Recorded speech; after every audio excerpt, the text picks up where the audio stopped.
नमस्कार दोस्तों, ocean network में आपका स्वागत है।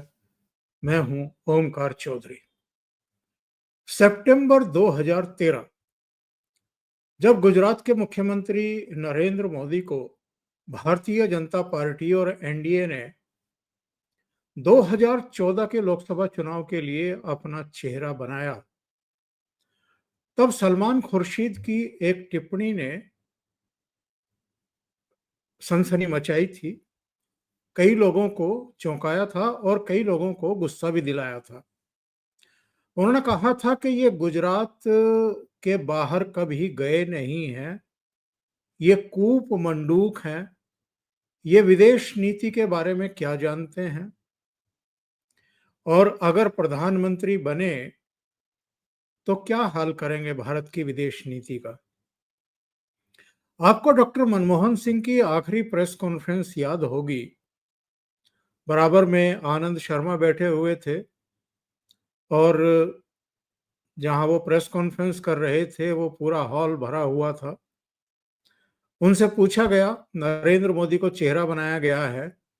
उनके मुंह से निकला था कि ये भारत के लिए डिसास्टर होगा, ये भारत को एक तरीके से तबाह करने वाला फैसला होगा अगर ये प्रधानमंत्री बन जाते हैं।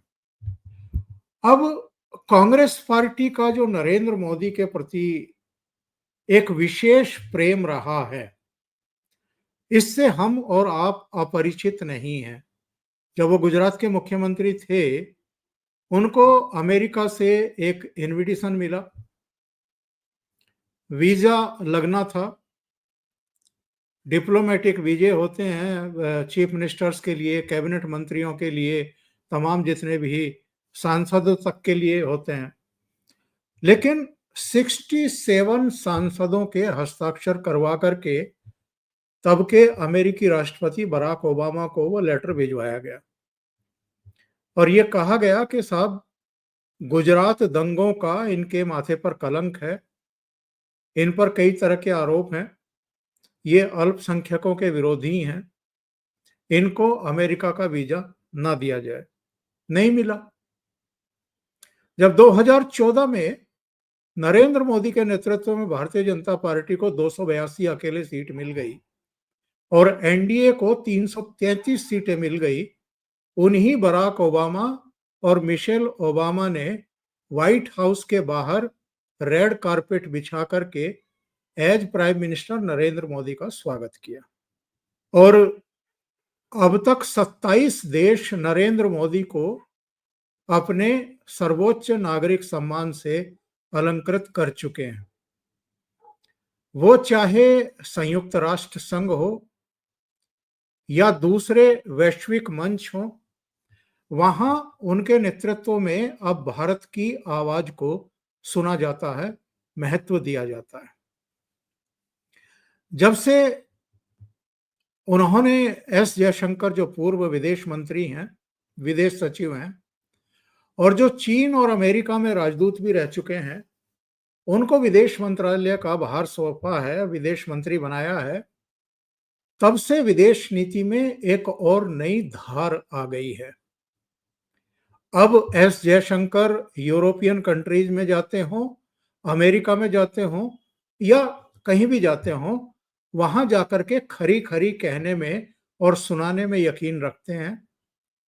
और उनका सीधा सा फलसफा है कि भारत अब राष्ट्रीय हितों को सर्वोच्च स्थान पर रखता है।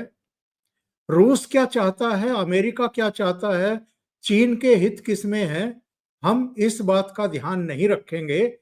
हमारे हित कहाँ हैं और उनको कैसे हम साध सकते हैं, हम तो इस पर ही आगे बढ़ेंगे, किसी को बात पसंद आए या ना आए।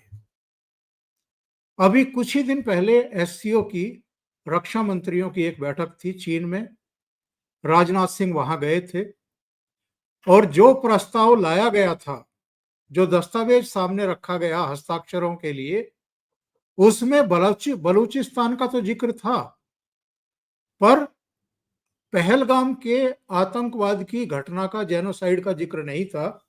और राजनाथ सिंह ने अपना पेन नीचे रख दिया, उस पर सिग्नेचर नहीं किया। और जब उनके बोलने की बारी आई तो उन्होंने पाकिस्तान और चीन को खरी-खरी सुना दी। प्रधानमंत्री नरेंद्र मोदी जब G7 के समिट में भाग लेने के लिए कनाडा गए तो उन्होंने अमेरिका और दूसरे देशों को ये कहते हुए ललकारा, फटकारा कि आतंकवाद पर जो ये दोहरी आपकी नीति है, जो दोगलापन है, ये स्वीकार नहीं किया जाएगा, बर्दाश्त नहीं किया जाएगा। और विदेश मंत्री का भी बहुत सीधा सा स्टैंड है। ऐसी सरकार जो राष्ट्रीय हितों को सर्वोच्च स्थान पर रखती है, जो पहलगाम की घटना होने के बाद पाकिस्तान को ऐसा सबक सिखाती है कुछ घंटों की कार्रवाई में कि वो घुटनों पर आ जाता है। डोनाल्ड ट्रंप इसलिए तिलमिला जाते हैं कि जहां पाकिस्तान में उनके एसेट्स रखे हुए हैं, भारतीय सेना उनको भी हिट करती है जाने अनजाने में। ऐसी सरकार के विदेश मंत्री पर अगर कांग्रेस बार बार अटैक कर रही है तो आप समझ सकते हैं कि इसके पीछे की नीति, रणनीति या कुटिल नीति उनकी क्या है। मेरे साथ वरिष्ठ पत्रकार धीरेन्द्र पुंडीर जी जुड़ रहे हैं दिल्ली से। उन्हीं से चर्चा को आगे बढ़ाते हैं। धीरेन्द्र जी को जोड़ लेते हैं। धीरेन्द्र जी, बहुत स्वागत है आपका। नमस्कार। धीरेन्द्र जी, जिस तरीके से एस जयशंकर के ऊपर अटैक किया है, सीधे राहुल गांधी ने किया, उसके बाद उनके प्रवक्ता, उनके आईटी सेल के महासचिव जयराम रमेश, फिर सुप्रिया श्रीनेत, सबने हल्ला बोला और इकोसिस्टम तो बस इनके इशारे की इंतजार में रहता है। फिर उन्होंने हल्ला बोलना शुरू किया। मैं आपको दो चित्र दिखाता हूं। एक चित्र ये है 2008 का है। शी जिनपिंग से राहुल गांधी हाथ मिला रहे हैं। उनके जिनपिंग से हाथ मिलाने और एस जयशंकर के हाथ मिलाने में क्या अंतर है? राहुल गांधी ने लिखा है अपने ट्विटर पर कि इन्होंने सर्कस बना दिया है विदेश नीति को। ये क्या कर रहे थे 2008 में? जी जी, मैं ये मानता हूं कि एस जयशंकर बहुत राजनीतिक तो नहीं है, उन्होंने बहुत कभी राजनीति नहीं की, वो एक कूटनीतिज्ञ है और बहुत ही शानदार विदेश मंत्री। लेकिन उनका एक बयान बड़ा इंटरेस्टिंग है, जो उन्होंने राहुल गांधी के लिए कहा था कि उनको विदेश नीति की समझ नहीं है। इससे बड़ा बयान वो राहुल गांधी के लिए कुछ दे नहीं सकते थे। तब से आज तक कांग्रेस और राहुल गांधी एस जयशंकर को गलत साबित करना चाहते हैं। वो इसलिए गलत साबित करना चाहते हैं ताकि उनका ये बयान गलत साबित हो सके, क्योंकि वो राहुल गांधी नेहरू परिवार से हैं और नेहरू परिवार के किसी आदमी को विदेश नीति समझ में नहीं आती, ये बात कोई समझ नहीं सकता है। मतलब कम से कम वो परिवार नहीं समझेगा, क्योंकि वो ये मानते हैं कि जवाहरलाल नेहरू इस दुनिया के प्रीमियर थे। मतलब पूरी उसमें उन्होंने जो नॉन अलाइनमेंट मूवमेंट है उसकी स्थापना की, वो पंचशील के समझौते जानते थे और उनकी दुनिया में बड़ी रेस्पेक्ट थी। उसके बाद श्रीमती इंदिरा गांधी आई, उनको पूरी दुनिया में थर्ड वर्ल्ड का लीडर बना जाता था, ये उनको लगता है, और इसीलिए उनसे बड़ा कोई नेता नहीं हो सकता। फिर राजीव गांधी आए, उनकी छवि तो बहुत ही मिस्टर क्लीन थी, तो लिहाजा दुनिया उनको बहुत बड़ा नेता मानती थी। अब वो चूंकि मनमोहन सिंह मुख्यमंत्री प्रधानमंत्री रहे, लेकिन राहुल गांधी उस वक्त डिफेक्टो रहते थे या सोनिया गांधी सरकार चलाती थी। इसके बावजूद उनको ये लगता है कि चूंकि इतनी बड़ी परंपरा है विदेश नीति की, और उसमें आप अगर राहुल गांधी को ये कह दें उनको विदेश नीति की समझ नहीं है, तो आप तो इनके पूरे तमाम परिवार पर सवाल उठा रहे हैं, ये कांग्रेस को लगता है। जबकि वो एक वस्तु स्थिति बता रहे थे, विदेश सचिव रहे हैं, वो कांग्रेस के समय में भी रहे हैं, मनमोहन सिंह के समय में भी वो ब्यूरोक्रेट ही थे, फॉरेन सर्विस में ही थे। तो लिहाजा आप ये नहीं कह सकते कि उनको ये समझ नहीं है कि वो देश के लिए क्या कर रहे हैं, क्योंकि ये बहुत बड़ी बात होती है कि हर कोई पॉलिटिशियंस जो है एक अच्छा विदेश मंत्री नहीं हो सकता, और एक विदेश सचिव, हर कोई विदेश सचिव एक बहुत अच्छा मंत्री वो भी नहीं हो सकता। ये बात तो सही है, लेकिन एस जयशंकर ने अपने आप को प्रूव किया। इस देश के अब तक के सबसे बेहतरीन विदेश मंत्रियों में से एक आप उनको बेहिचक कह सकते हैं, उनके शत्रु भी कह सकते हैं, क्योंकि इससे पहले उनके कुछ बयान अगर आप देखें कि वो सीधे तौर पर यूरोप में जो है यूक्रेन युद्ध के संबंध में, जब यूरोपीय देश भारत पर रूस के खिलाफ दबाव डाल रहे थे कि भारत है रूस के खिलाफ जाना चाहिए, उस वक्त याद होगा आपको, उन्होंने सीधे तौर कहा था कि भारत के हित अपने हित हैं, उसकी अपनी प्राथमिकताएं हैं, यूरोप को केवल अपने दृष्टिकोण से दुनिया नहीं देखनी चाहिए, यूरोप को यह समझना होगा कि एशिया में भी चुनौतियां हैं। वो सीधे तौर पर उन्होंने चीन को कहा था, जिनके लिए भारत को अपने विकल्पों पर विचार करना होगा। इतनी क्लैरिटी के साथ बोलने वाले विदेश मंत्री को आप ये कह रहे हो कि वो चीन के साथ समर्पण कर रहा है। ये 2022 में स्लोवेनिया में उन्होंने, स्लोवाकिया में कहा था। एक उन्होंने कई बार दोहराया है कि हम सिर्फ यूरोप के हितों की सेवा नहीं कर सकते, वो सीधे तौर पर कहते हैं कि हम हमारे हितों की बात करेंगे, हमको हमारे। आपको याद होगा कि पिछली बार हम लोगों ने ये बताया था जब भारत ने बहिर्गमन किया था, मतलब उस पर फिलिस्तीन वाले मसले पर, तो किस तरह से कांग्रेसियों ने हल्ला मचा दिया था। उन्होंने ये कहा था, जबकि रिकॉर्ड से साबित हुआ था कि उनके समय में ज्यादा हुआ था।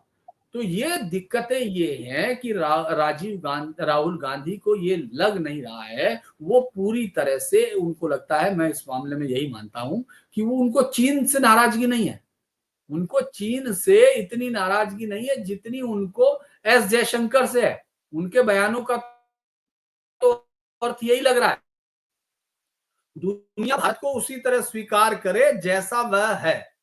भारत अब कोई ऐसा देश नहीं जिसको दूसरों से मान्यता की तलाश हो, भारत अपनी पहचान और अपने मूल्यों के साथ खड़ा है, ये इन्होंने 2023 वियना में कहा।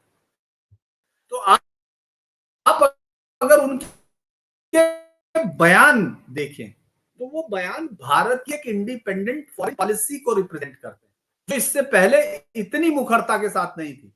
मतलब रहा होगा, और आप ने पूरा वो बना दिया है, पूरी तरह से एक सर्कस में बदल दिया है। तो मुझे लगता है कि ये बात थोड़ा सा बहुत ज्यादा चुभती हुई शब्द है, और ये व्यक्तिगत लगती है, ये आपको राष्ट्रीय हित की बात नहीं लगती है। कांग्रेस आपको ऐसा नहीं लगता जिसने इतने धीरेन्द्र जी, लंबे समय तक इस देश में शासन किया, जब राहुल गांधी ये कहते हैं कि एस जयशंकर ने सर्कस में तब्दील कर दिया है या विदेश नीति को डिस्ट्रॉय कर दिया है, तो वो एक ऐसे व्यक्ति के बारे में बात कर रहे हैं जो विदेश विभाग के लिए ही चुने गए, विदेश सेवा के लिए ही सेलेक्ट किए गए, जो अमेरिका में, चीन में, कई देशों में राजदूत, उच्चायुक्त रहे, जो विदेश सचिव रहे भारत के, जो विदेश मंत्री हैं, उनकी समझ के ऊपर अगर आप इस तरह की टिप्पणियां कर रहे हैं और वाहियात टिप्पणी कर रहे हैं और ये कह रहे हैं कि उन्होंने सर्कस बना दिया है, बर्बाद कर दिया है विदेश नीति को, तो क्या यही एक सबसे बड़ा प्रमाण नहीं है कि आपको विदेश मंत्रालय की, विदेश नीति की एबीसीडी का भी ज्ञान नहीं है?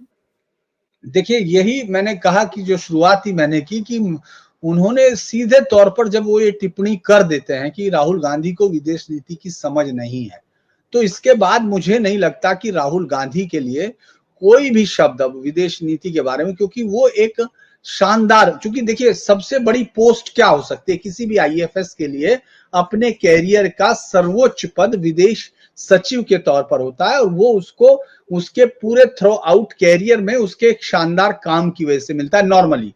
वैसे तो आप जानते हैं कि राजनीति में क्या क्या होता है, लेकिन एस जयशंकर बहुत ही मितभाषी और अपने कार्य के लिए जाने गए, उनके साथ के बहुत सारे हैं, उनकी लिखी गई किताबें बताती हैं कि उन्होंने क्या किया है, पूरी दुनिया में उनके काम को जाना जाता है। इसके बावजूद अगर आप उन पर हमला कर रहे हैं, मैं बार बार यही मानता हूं कि ये कोई व्यक्तिगत चीज है जिसको अभी हम लोगों को पता नहीं चल रहा, क्योंकि ये बात मानी नहीं जा सकती कि एक विदेश सचिव जैसा, जो खुद उनकी सरकार में रहा, भाई उन्होंने बनाया ना, उनके समय का है ना, तो आपने क्या सोच के एक आदमी को ऐसे को बना दिया जिसको विदेश नीति की समझ ही नहीं है, तो ये तो आपकी गलती है।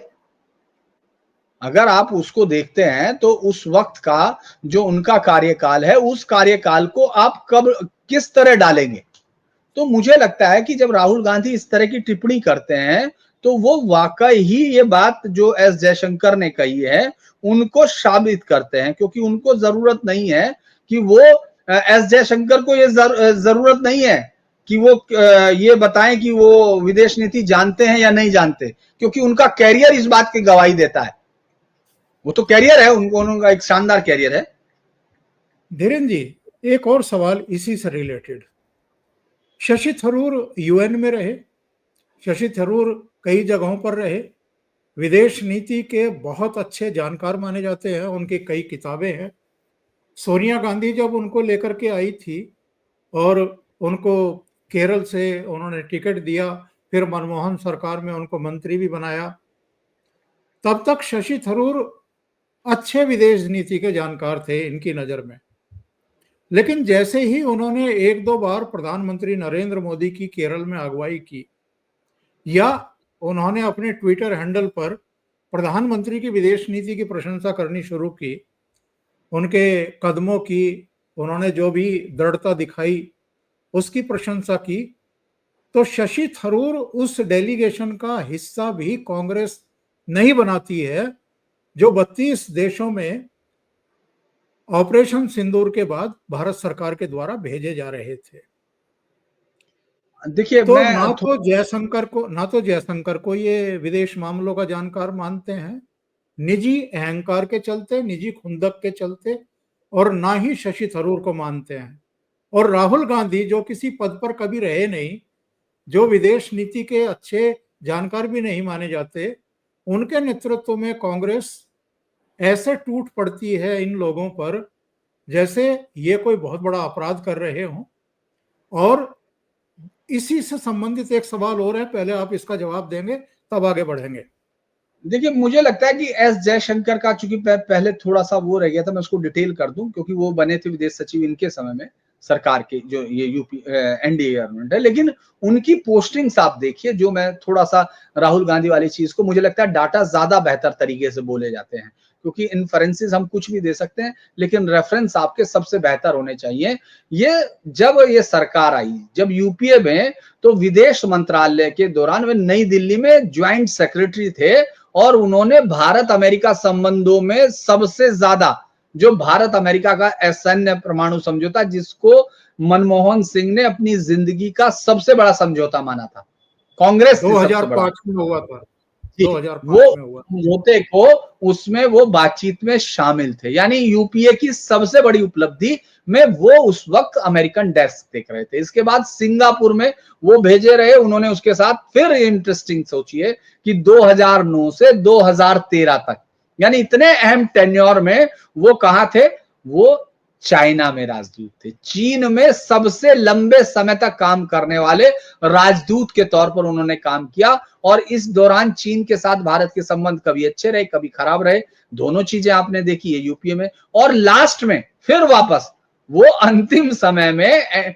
अमेरिका में भारत के राजदूत थे, जब एक नई स्थिति। तो आप अब इसके बाद आप राहुल गांधी के उन आरोपों को जो चाहे समझ लें, पूरी दुनिया में अब आते हैं, जो आपका सवाल था कि जब तक शशि थरूर ने इस पार्टी के अध्यक्ष के, जो नॉमिनेटेड था, जो खड़ाऊ अध्यक्ष बोला जाता है, जब तक उस खड़ाऊ अध्यक्ष के खिलाफ चुनाव लड़ने की घोषणा नहीं की थी, तब तक शशि थरूर बहुत ही शानदार थे, बहुत ही अच्छे दरबारी थे, बहुत ही अच्छे, माफ कीजिएगा दरबारी शब्द शायद अच्छा ना लगे, लेकिन बहुत अच्छे विदेश नीति के समझदार थे, चूंकि दरबार में थे।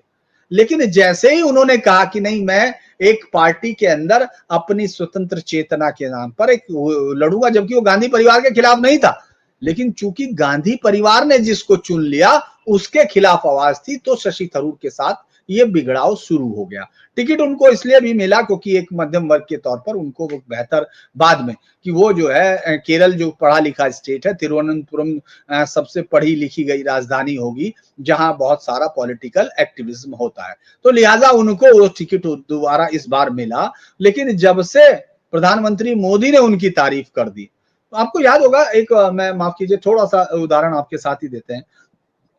जब हम लोग छोटे बच्चे थे, मुझे नहीं मालूम लेकिन आपके समय, लेकिन हमारे समय में जब हम बच्चे थे, कोई चिड़िया का बच्चा आपने देखा होगा घोंसले से नीचे कई बार गिर जाता था, तो अगर कोई बच्चा उसको रखना चाहता था ऊपर, तो बाकी बच्चे ये कह के रोकते थे कि नहीं नहीं, अगर इसको आप हाथ लगाओगे तो इसमें से स्मेल आएगी और फिर चिड़िया इसको दाना नहीं देगी, जो इसकी मदर चिड़िया है। तो मुझे लगता है कांग्रेस कुछ इसी तरह से हो गई है। अगर मोदी या दूसरे तमाम लोग किसी नेता को छू देते हैं तो फिर उसको दाना नहीं मिलता, कांग्रेस के अंदर उसको दाना नहीं मिलेगा। ये हुआ, मोदी उसकी तारीफ करते हैं और शुरू हो जाता है पूरा खेल। यहां तक कि पूरी दुनिया में जब प्रतिनिधिमंडल जा रहा है उस वक्त वो पार्टी नाम नहीं दे रही है जिसकी किताब को दुनिया भर में अब कोट किया जाता है, खास तौर से इंडिया से जिस तरह से कैसे जो मनी का ड्रेन हुआ, वो अमेरिका जो इंग्लैंड में सीधे तौर पर बताता है कि आपकी समृद्धि हमारे खून से आई है, 36 ट्रिलियन डॉलर आप लोगों ने स्टील किया है। ये बात जब वो कहता है जिसको कभी जिसने वो लड़ा यूएनओ के जनरल सेक्रेटरी का इलेक्शंस के लिए, उस शख्स को आप अब बिल्कुल इस लायक भी नहीं मानते कि वो भारत के प्रतिनिधित्व के तौर पर एक मंत्रिमंडल उसमें जा सके, प्रतिनिधिमंडल में।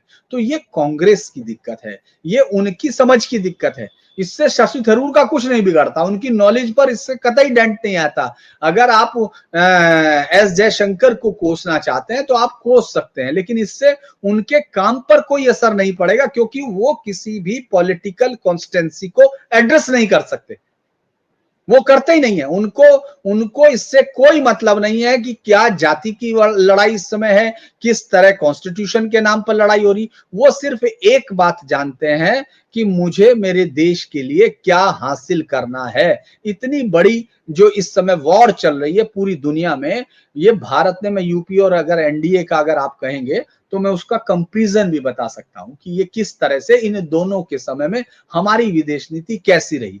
ये हमारी विदेश नीति का वो दौर है जब हम पूरी दुनिया की आंखों में आंखें डाल के, हो सकता है वक्त खराब हो सकता है, किसी का भी हो सकता है, तो भारत में अचानक ट्रंप का ये आइडिया बन गया, उसको पाकिस्तान फिर कुछ दिखने लगा और उनको लगा कि यहाँ सेंटर पे रहना है। और पाकिस्तान जो हमेशा से ज्योग्राफिकल रेंट वसूलता है अपनी ज्योग्राफिकल लोकेशन की वजह से, सेम चीजें दोबारा उपलब्ध हुई।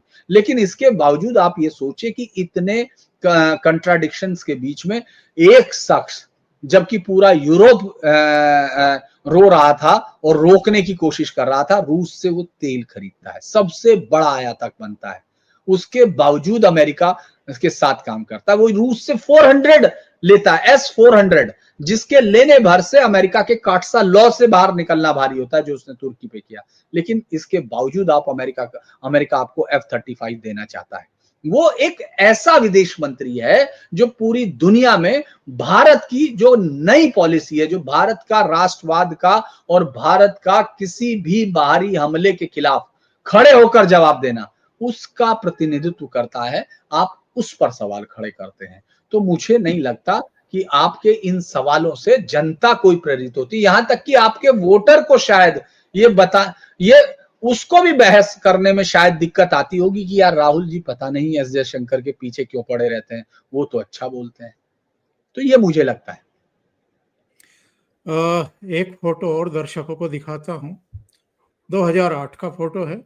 सोनिया गांधी, आनंद शर्मा, चीन के दो और नेता, जिनमें शी जिनपिंग जब तब महासचिव हुआ करते थे, राष्ट्रपति नहीं बने थे, राहुल गांधी और उनके कोई पार्टी के महासचिव सिग्नेचर कर रहे हैं किसी MOU पर, जिसको लेकर के तमाम तरह की जानकारियां आती रहती हैं और गोपनीयता अभी तक बरतते हुए कांग्रेस पार्टी। एक और चित्र देख लेते हैं। जब डोकलाम में दोनों सेनाएं आमने सामने खड़ी थी, भारत और चाइना की, तो राहुल गांधी अपने परिवार के साथ, जिनमें रॉबर्ट वाड्रा और उनकी बहन जी भी थी, डिनर पर जाते हैं चीन के दूतावास। तब सवाल खड़े हुए थे, रणदीप सुरजेवाला ने और कुछ दूसरे लोगों ने बीच बचाव करने की कोशिश की, सफाई देने की कोशिश की कि नहीं राहुल गांधी वहां नहीं गए हैं, ये तो अफवाह। लेकिन तभी चाइना वाली वेबसाइट पर ये फोटो अपलोड हो गए और कांग्रेस को कहना पड़ा कि वो तो बस दूतावास इसलिए गए थे ताकि डोकलाम में जो स्टैंड ऑफ है उसकी जानकारी ले सकें। तब राहुल गांधी की बड़ी क्रिटिसिज्म हुई थी कि अगर आपको जानकारी ही लेनी है तो भारत के विदेश मंत्रालय से आपको जानकारी लेनी चाहिए थी या प्रधानमंत्री ऑफिस से लेनी चाहिए थी। चाइना के राजदूत के पास आप क्यों गए थे? इसका कोई जवाब उनके पास नहीं था। जो मैं बात कह रहा था शुरू में कि प्रधानमंत्री नरेंद्र मोदी को अब तक 27 देशों का नागरिक सम्मान मिल चुका, सर्वोच्च सम्मान मिल चुका। इनमें 16 देश ये हैं और 11 देश ये हैं। ये जो मोदी जी को सम्मान मिल रहा है विदेश में, कहीं चिढ़ने की एक बड़ी वजह ये भी तो नहीं है? देखिए, एक बड़ी इंटरेस्टिंग बात मैं मानता हूं कि सरदार पटेल ने 18 साल पहले चाइना के बारे में, मतलब उनका जब अटैक हुआ उससे ठीक 18 साल पहले उन्होंने एक लेटर लिखा था और वो उन्होंने जवाहरलाल नेहरू को लिखा था, माय डियर जवाहरलाल कह के। उन्होंने कहा था कि there is no doubt that during the period covered by the, वो अपने राजदूत जो वहां थे और चाइना के बीच के कोरस्पोंडेंस के बीच में उन्होंने स्टडी करके लिखा था। उन्होंने कहा था the tragedy of it is that the Tibetan put faith in us, they choose to be guided by us and we have been unable to get them out of the messes of the Chinese diplomacy or Chinese malevolence. From the latest position is appear that we shall not be able to rescue the Dalai Lama. The suspicions of India, our ambassador has been at great pain to find an explanation or jurisdiction for Chinese policy and action. वो सीधे तौर पर बता रहे थे कि किस तरह से हमारे जो वहां राजदूत हैं वो कितनी मेहनत के साथ चाइना के लिए एक्सप्लेनेशन ढूंढ रहे, हमारे देश के लिए नहीं। ये जो है ये उन्होंने उस समय कहा था और ये भी बताया था कि किस समय जो है अटैक की बहुत जल्दी, ये बहुत लंबा लेटर है, मैं आपको इस समय नहीं वो करना चाहूंगा, लेकिन ये बहुत लंबा लेटर है जो हिमालयन ब्लंडर में है, खुद लिखा हुआ उन्होंने। तो ये जो समझ इनकी, जिसकी आप बात कह रहे थे, जो आपने फोटो दिखाया, चूंकि मैं उसी फोटो के लिए रेफरेंस दे रहा था कि आप ये सोच के देखिए कि जिस पार्टी के जो फाउंडर और जो बेहतरीन, जो उसके मतलब जिन्होंने आजादी की लड़ाई में एक बड़ी भूमिका निभाई, जो देश के उप प्रधानमंत्री रहे, देश के गृह मंत्री रहे और नेहरू के साथी थे गाइडेंस, वो शख्स उस चाइना पर किस तरह की पूरी पोजीशंस बताता है। उसके बाद अगर आप 18 साल बाद भी देखते हैं तो वो अटैक होता है और उस अटैक के बावजूद आप हारते हैं और आप फिर 2008 में समझौता करते हैं उसी पार्टी से। ये बताता है कि आप सबक नहीं सीखना चाहते, आप दूसरों को क्रूसीफाई करना चाहते हैं। आप आज ये कह रहे हैं कि गलवान में हो गया हमारे साथ और उन्होंने पाकिस्तान में हमारे साथ ये किया है और आप उनसे दोस्ताना कर रहे हो, लेकिन आप 62 की इतनी बड़ी हार, 1948-49 के बाद अक्साई चिन, 1987 सामदारांगचू, इन सब के बावजूद आप उनके साथ समझौता करते हो, जिसकी डिटेल्स नहीं शेयर करते देश के साथ। ये आपकी पोजीशन है। ये फोटो, और इतना ही नहीं धीरेन जी, वॉशिंगटन में बैठकर, लंदन में बैठकर आप चाइना की प्रशस्ति करते हो। आप कहते हो कि चाइना बहुत बढ़िया कर रहा है, भारत उसके सामने कुछ भी नहीं कर रहा है।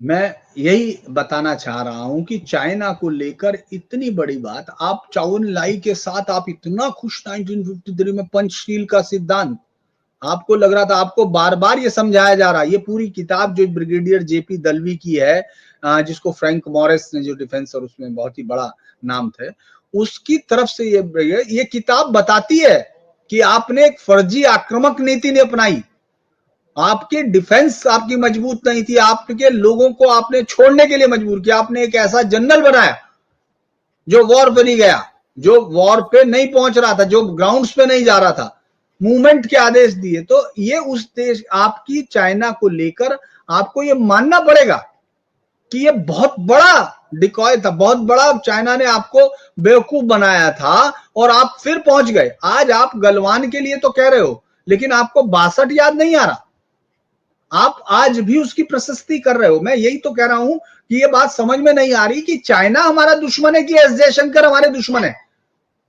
कांग्रेस के बयानों से हमको ये समझ में नहीं आ रहा।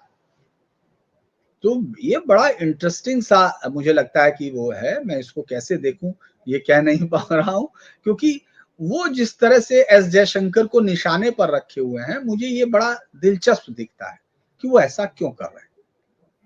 और हमारे तो हम ये होती है कूटनीति जो इस समय एस जयशंकर ने की है कि वो वहाँ के वाइस प्रेसिडेंट से भी मिले, वहाँ के प्रेसिडेंट से भी मिले, वहाँ के विदेश मंत्री से भी मिले, हमारे रक्षा मंत्री एससीओ समिट में भी गए, उनको सुना करके भी आए। और एस जयशंकर के जाने से ठीक पहले हमारे सेना के उप प्रमुख ने ये भी भंडा फोड़ दिया चीन का कि जिस समय ये 4 दिन का युद्ध चल रहा था, उस समय जो हमारी सिचुएशंस थी वो चीन उनको शेयर कर रहा था। यानी चीन को पूरी तरीके से बैकफुट पर धकेला है हमने। और कूटनीति की सफलता ये कि इसके बाद एस जयशंकर बीजिंग भी पहुंच गए। देखिए, अगर हम ये देखें तो हम उनके साथ सीधे तौर पर बहुत अच्छे संबंध नहीं कर सकते, तो बहुत बुरे संबंधों से बचना होगा। हम दुनिया की 4th इकोनॉमी बनने जा रहे हैं। चाइना ने अपने आप को 17 से 18 ट्रिलियन डॉलर की इकोनॉमी के तौर पर इस्टेब्लिश कर रखा है। चाइना ने बहुत लंबी तैयारियां कर रखी है। चाइना पूरी दुनिया के रेयर अर्थ मेटल का 85% माइन करता है। वो पूरी दुनिया की कई मार्केटों को हिला सकता है। लेकिन आप इस समय एक लॉन्च पैड पर आए हैं। आपकी इकोनॉमी आगे निकलना चाह रही है, बूम करना चाह रही है। आपके लिए अपने 85 करोड़ लोगों को, जिनको आप आज भी राशन के सहारे जिंदा रखे, उनको अपने पैरों पर खड़ा करना ज्यादा बड़ा। देखिए, लेकिन ये राष्ट्र के सम्मान के साथ, समझौते के साथ नहीं हो सकता है। लेकिन अगर आप अपनी बातें उनकी आंखों में डाल के, वो ये कह रहे हैं कि सीमा विवाद हल होना चाहिए, सीधे तौर पर कह रहे, वो कह रहे कि जो समझौता जो है, व्यापार को जो है वो नहीं बनाना चाहिए टूल्स, वो खुद कह रहे हैं। तो उनकी आंखों में आंखें डाल के बोल रहे हैं। इससे बेहतर और क्या हो सकता है? आप पूरी दुनिया में चाइना पूरी दुनिया की अब एक बड़ी ताकत है, आपके बिल्कुल बराबर में है। वो पाकिस्तान के साथ ये खेल कर सकता है कि वो पाकिस्तान को अपना हथियार बना सकता है। लेकिन आप पाकिस्तान की तरह चाइना पर सीधा हमला नहीं कर सकते हैं।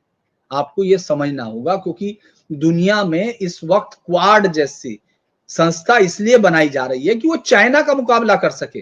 देखिए, दुनिया को समझने के लिए 2 चीजें हैं कि कोल्ड वार जो था, अगर हम ईस्टर्न ब्लॉक कंट्री और वेस्टर्न ब्लॉक कंट्री के, यानी जो उसकी बात करते हैं कि जो वो था कोल्ड वार, उसमें ब्लॉक्स था। रशिया या यूएसएसआर उसको हेड कर रहा था, अकेला यूएसएसआर से मुकाबला नहीं था। लेकिन चाइना के मुकाबले के लिए पाकिस्तान, माफ कीजिएगा, अमेरिका क्वाड बनाता है। पूरी दुनिया में अलग अलग पोजिशंस बन रहे हैं। तो आप ये सोचिए कि उस देश ने कितनी बड़ी अपने आप को पोजीशंस में रखा है। तो ये बात समझने की जरूरत है। और इसके लिए मुझे लगता है कि थोड़ा सा इतिहास, थोड़ी सी विदेश नीति और थोड़ा सा मौजूदा हाल देखना पड़ता है। उसमें मुझे लगता है कांग्रेस उसको छोड़कर इस समय व्यक्तिगत तौर पर एस जयशंकर को, क्योंकि उसने उनके नेता के खिलाफ कुछ कह दिया है, लिहाजा उनको हर हाल में ये साबित करना है। एक पीएचडी करने वाले आदमी को किसी धंधे पर आप उसको ये कहने चाह रहे हैं कि इसको एबीसीडी नहीं आती। और एस जयशंकर के जरिए प्रधानमंत्री नरेंद्र मोदी की विदेश नीति और विदेशों में मिल रहे उनको सम्मान, और भारत की जो सिचुएशन इस समय पूरी दुनिया में लगभग शीर्ष पर आई है, उससे भी आपको ईर्ष्या है, परेशानी है, उसको भी आप हिट करना चाह रहे हैं। धीरेन जी, बहुत बहुत धन्यवाद जुड़ने के लिए। आपने इतना समय निकाला और एक महत्वपूर्ण मुद्दे पर चर्चा की। Thank you so much. नमस्कार।